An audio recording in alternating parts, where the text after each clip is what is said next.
Olá, muitos mitos, lendas, deuses e semideuses e histórias religiosas da Grécia continuam povoando o nosso imaginário. As festas dionisíacas que advêm de Dionísio, que é o deus do vinho, as lendas dos heróis e semideuses como Ulisses e Hércules, as tradições de Poseidon, que é o deus dos mares, e os Jogos Olímpicos realizados em homenagem a Zeus, que é o deus maior do Olimpo, continuam fazendo parte da vida do homem ocidental contemporâneo. Portanto, tendo em vista a relevância desse tema e dando sequência aos estudos sobre a cultura na Grécia Antiga, eu falarei nesse vídeo sobre a religião do povo grego da Antiguidade. Esse vídeo é o 7º da série que buscará contar toda a história da Grécia Antiga. É importante que você assista todos os vídeos dessa playlist na sequência para ter um melhor entendimento do assunto. Que bom ter você por aqui novamente para mais uma videoaula. Eu sou o Lucas Schwab e peço um favorzão seu, que é para que você deixe aquele like para que esse conteúdo possa alcançar mais pessoas. Os gregos eram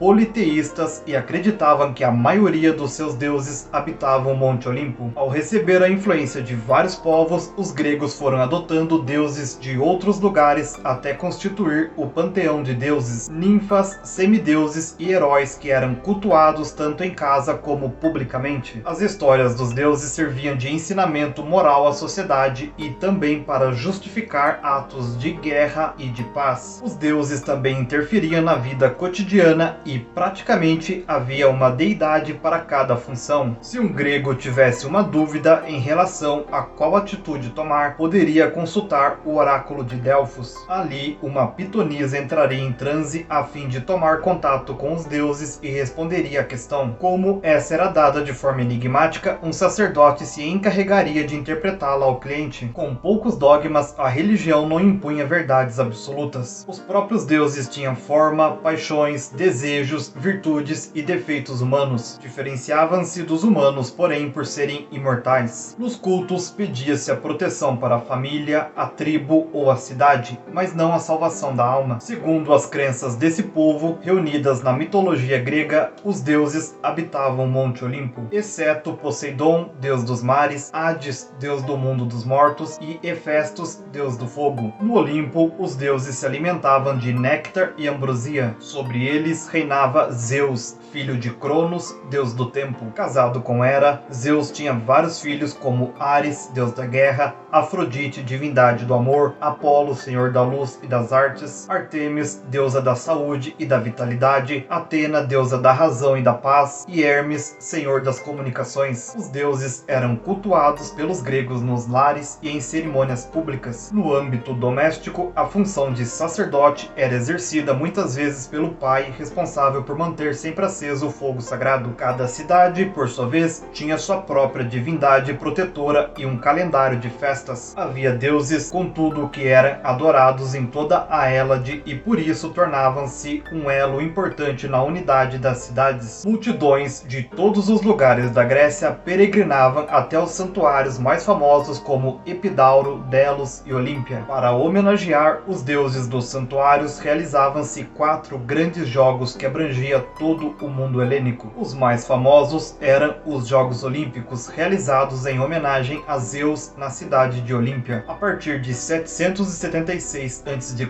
esses jogos passaram a ocorrer de 4 em 4 anos. Enquanto durava, vigorava uma paz sagrada, pois era sacrilégio atacar os peregrinos. Por fim, vale destacar que mensagens e ensinamentos de fundamental importância para a civilização grega foram transmitidos através dos deuses, dos mitos e das lendas gregas. E aí, curtiu conhecer um pouco mais sobre a cultura grega? Deixe nos comentários o seu feedback. No próximo vídeo eu falarei especificamente sobre a filosofia na Grécia Antiga. Na sequência, e relacionado ao campo da cultura, eu farei um vídeo sobre os primeiros historiadores e por fim um vídeo sobre a influência do grego na língua portuguesa. Se você ainda não é inscrito, aproveite esse momento e já se inscreva no canal para receber esses conteúdos em primeira mão. E me segue também nas outras redes sociais que estão aparecendo na tela, pois eu estarei postando conteúdos por lá que irão complementar os conteúdos aqui do canal. Comente algo que você acha que deveria ter sido falado no vídeo e que eu acabei deixando sem mencionar. Lembre-se que esse vídeo é uma síntese e que para você aprender mais a fundo é preciso ler. Pensando nisso, eu deixarei 3 sugestões bibliográficas para você se aprofundar no tema. Todos os livros indicados possuem links na descrição, caso você queira adquirir essas obras em promoção. Espero do fundo do coração possam ter contribuído para a sua aquisição de mais conhecimentos. Sou imensamente grato pela sua atenção até aqui. Nos vemos no próximo vídeo sobre a filosofia grega. Um grande abraço e tchau, tchau.